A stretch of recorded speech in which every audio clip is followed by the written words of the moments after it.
Praise the Lord. Ave Maria.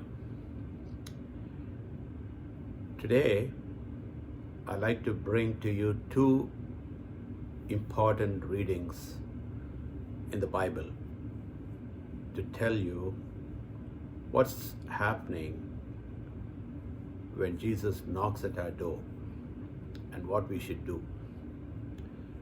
The first one is, as we all know, what's going on Luke 19.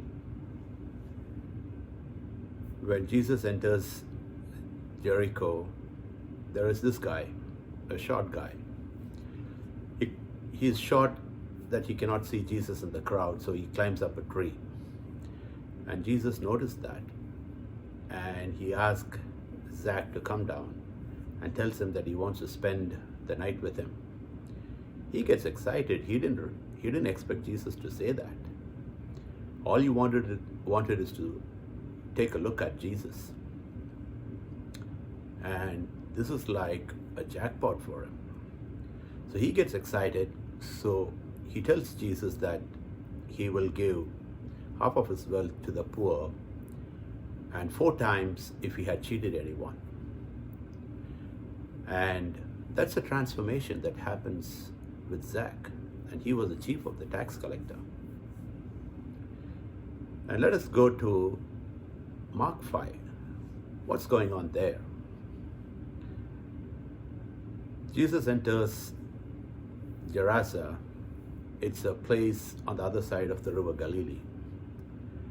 So as soon as he enters there, there is this guy who is possessed by the demons.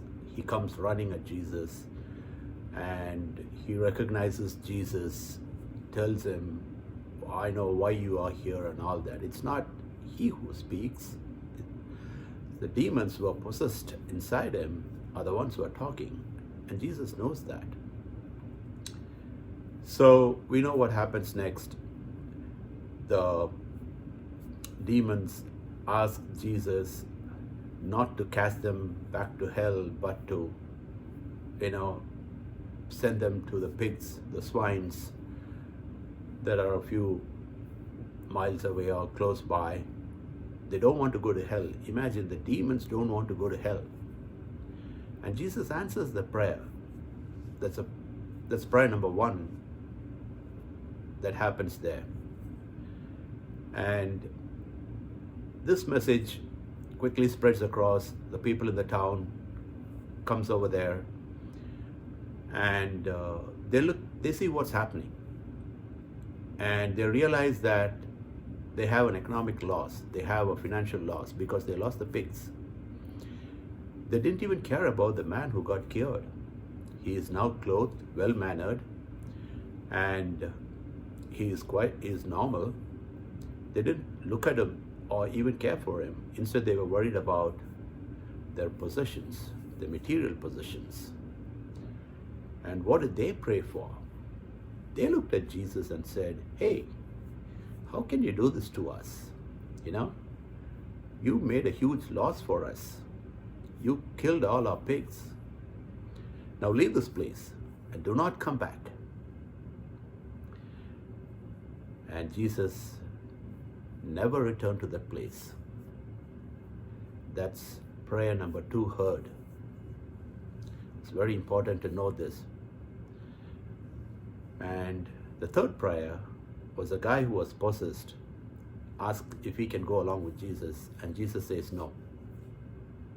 That's the third prayer, which was denied. He says, you need not come with me, go to the village, tell what happened to you. And this guy goes and tells to everyone what happened. So now, why I'm telling these 2 stories is, Jesus knocked at Zach, and he transformed. He realized what he was doing all these days. He was willing to give away all his wealth, and 4 times if he had cheated anyone. The transformation happened when Zach let Jesus come into his house. And what happens at Mark 5 is these guys were thinking about what they were having, which is lost, now that is lost, they closed the door. They didn't let Jesus come in. They asked Jesus not to come back again. And Jesus never returned to that place. So you and I may have only one chance. We may have only one opportunity. Jesus may knock at our hearts today, tonight, asking us, hey, I'd like to come in. Do you want to open the door like Zach? Or do you want to tell Jesus, no, I'm sorry, I am fine, comfortable with all what I have, with all the wealth I have. Do not come in and make me poor. Now leave and don't come back. Is that what we are trying to say? Let's reflect on that. Praise the Lord. Ave Maria.